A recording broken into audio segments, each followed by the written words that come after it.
everything is just like, look at all the plastic in the ocean and all the radiation in in the ocean. You know what I mean?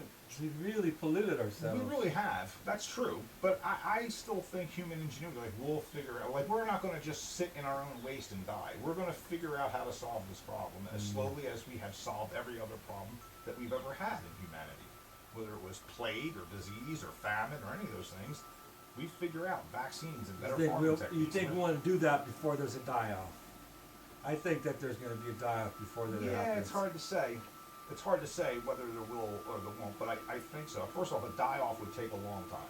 Hundreds of years, right, as we see the population slowly declining over hundreds of years. Yeah, And in that time, I mean, think about how fast technology is advancing. yeah. You know, we were somewhere Well, between 10,000 years between inventing the wheel and yeah. inventing the car. But since we've invented the car, look at all the shit. It was just 100 years ago, 150 years ago, right? Look at all the shit we've created. Well, but you know who says, you know what they say is the biggest threat? What's that? AI. Okay, well, do you know what AI is? Oh, AI is any algorithm we haven't figured out yet. And once we figure it out, it's just an algorithm. yeah, That's all it is. Except they're specialized algorithms. They're adaptive algorithms. They can look at the outputs they create and then compare them to observations that it made and then correct the algorithm where it was wrong. So the algorithm gets better. We yeah, already have things that do that. And there's nothing mystical about it. So AI is the same. That's what AI is. yeah, Remember optical character recognition? yeah, Well, that was just scan the paper and it's able to figure out what the words were so you can now edit them. Well, that was the most advanced AI at the time. When people first saw how will you do that, they were like, no way, that would be, you need artificial intelligence to do that. And then somebody figured out the algorithm to do that, and it was no longer mystical to us. It was just a mathematical expression. And that's yeah. all it ever is. So here's the problem with AI taking over the world. It has no prime directive Oh, like we do. yeah, We have a prime directive in us to replicate our DNA. yeah, And that's what compels us to do everything that we do, to eat and procreate and survive. yeah, So everything we do is motivated by those three things, right? Really, those two things: survive and procreate. Survive and procreate. That's what our motivation is. What motivation does AI have? Just Wow. because it can get smarter and figure things out, to what end? Yeah. We'd have to tell it what it is it should do, just like God or nature or whatever has told our DNA to tell us what to do. Right? Our genetic code is code. It is just like a program, right? It's basically causing our program to run in such a way that we survive and procreate and replicate ourselves. So you'd have to program that into the AI. You'd have to say, okay, here's all the decisions that you make should be towards the ends of taking Well, over the world and killing humans. And then it will start to figure out how to do that. But who's going to program it to do that? well, I mean, it could decide to do it itself. I mean, But why? what- That's the thing, though. That's where AI, the gap of AI, falls. Why would it do that? What's its motivation to make that choice? See, your motivation to make any choice is to survive and procreate. yeah, But AI doesn't care about that well, unless you program it to care about that. well, but it could decide to do it on its own. No, it couldn't. Um, I don't think it could. uh, I think it would have to do so in service of some objective. So what AI is used for now is to optimize some variable, right? Like, yeah, for example, there's the Facebook algorithm, yeah, which is kind of AI. It's adaptive AI, and what it does is it's trying to optimize a variable, which is how much time you spend on Facebook, right? It's trying to Yeah. maximize that. So that's its goal. So if you gave, this is one of those things that does come up in discussions around AI. If you gave AI the directive to say minimize human suffering, that's your objective, AI, is to Yeah. minimize. So we tell it to do that. Now it's going to start doing things, and it's going to learn from what it's doing and see the effect that it has on human suffering.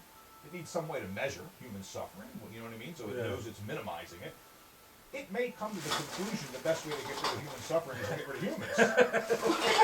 Because if there were no humans, there would be zero human suffering. Right. So that's kind of scary, right? Yeah. That if you programmed it to do that, Yeah. well, the question is, how would it carry that out? It Right. would need control of things in the real world.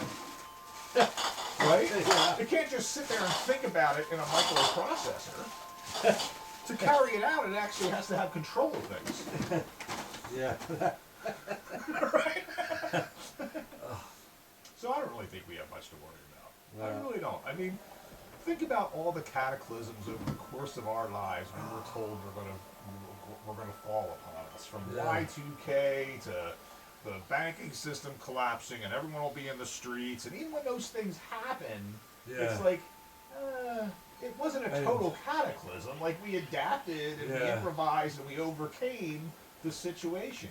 And I think that's what these alarmists, climate alarmists, and all these people that say all these bad things are going to happen, they're underestimating human ingenuity to adapt and overcome and innovate. They think, oh no, the technology we have now, it's all we have. And with it, we'll never be able to survive 100 years from now. It's like, well, 100 years from now, we're going to have fucking so much more technology to figure this shit out. You know? And if it doesn't work, we'll just fucking go live on Mars. We'll go terraform Mars. We'll get on spaceships and we'll leave. And we'll try to survive that way. Could we still end up going extinct? Sure, other species have gone extinct. But it could happen. But here's what I think the biggest threat is. It's not us destroying the environment. It's the fucking asteroid that's out there right now on its way to hitting this fucking planet, and it will kill everything on the planet. And if we don't know it's coming, there's nothing we'll be able to do to stop it. Like right now, we wouldn't have the technology to stop it. Right? Again, shoot nukes at it, that's not going to really do anything. You know, an object of that size. But we don't know. The best we can do is track them when we see ones that are in orbit near us. Be like, oh, track that and figure out if our orbits are ever intersect at some point in the future. But dude, there are fucking billions of those objects out there. We're not fucking tracking them all. That's the thing more likely to lead to the extinction of humans. Because even if we have that big die-off, once you get down to a population that's small enough, it becomes sustainable on the planet. Right. Well, that I know. I mean, humanity is not going to go away. Just like, my thing is, they're not going to be counted in the billions. You know what I mean? It's like... That could be, You know what I mean? Or like right now there's 7 billion. Okay, so it's going to go down to, you know... Half a billion? Yeah. So that's 13 out of every 14 people you know gone. But I mean, that doesn't happen in one generation. No. That's going to happen over hundreds of years, that decline. Right, so... It's happened. I mean, this kind of thing has happened before. I remember the plague. The plague, the population of Europe dropped 70% over the course of those couple hundred years that was going on. Right. I mean, with the oceans rising and, you know, people leaving the coast, that right there. Yeah, I mean, you're going to end up with basically climate refugees. Masses of people moving to another and the wars place. that's going to cause. The wars and civil strife and economic strain. And that right there is going to cause, you know, a billion people or several billion people to go. You know. It could be. I think though that now that we know, we see it coming, and we can measure the water rise. Like, we can do things like, well, we need to evacuate the city of Miami long before this actually happens. Right? And remember, people of wealth and that kind of thing who have the means are going to be like, I'm fucking out of here well before that happens. Right? Those people, they should be, they're stupid to buy that. They're fucking building the tallest high rise, I think, in Miami now is going up. What will be the highest high rise? You know, like, skyscraper. It's like, why the fuck are you keep building buildings that are supposed to last 50 to 100 years in a place that's not going to be here in 50 years? It's so dumb. Why would you buy anything in Miami or Florida? That's so dumb. Florida's a piece of shit anyway. The fucking swamp. It's dumb, man. Florida's awful. Dude, if you're in southern Florida, you have to drive 300 miles before you see a hill. It's so awful there. It's so awful there. It's terrible, I know. It's so dumb, man. There's so many fucking people there, and they got so much fucking money, man. Go live somewhere else, man. It's ridiculous. Well, eventually they will. And the summer there is, it's awful. Well, the wealthy people aren't there in the summer. You got they call them snowbirds. They yeah. come down in the winter, Yeah. and in the summertime they're up in New York Yeah. or wherever. I don't get it, man. It's ridiculous. Hey, you want to smoke some of this? Yeah. You have something? I don't have any papers. I can just clean it up right here. Papers. Hey. I got some papers. I got some. Ooh, Hey, hey, what are you doing? feeding the dog, sorry, I didn't think you were here. Oh, yeah, I'm here. Yeah, I took the other car. Did you bring the other car up? Your green one? No, I didn't know what was going on. I didn't think you were here. Oh, yeah.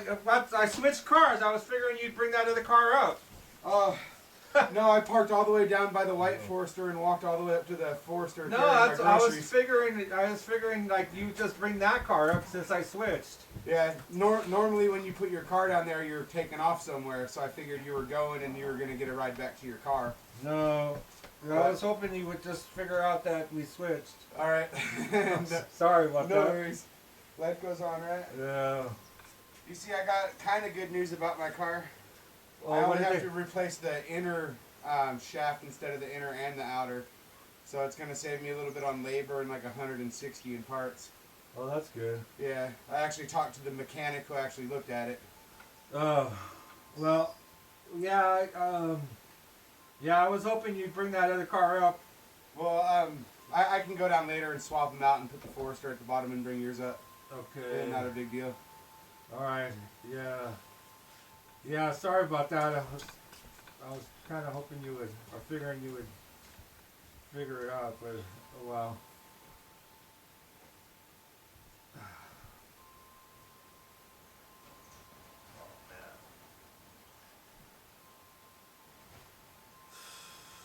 Yeah, man. I don't have very many good hours every day. This sucks, man. Yeah, just yeah, I don't have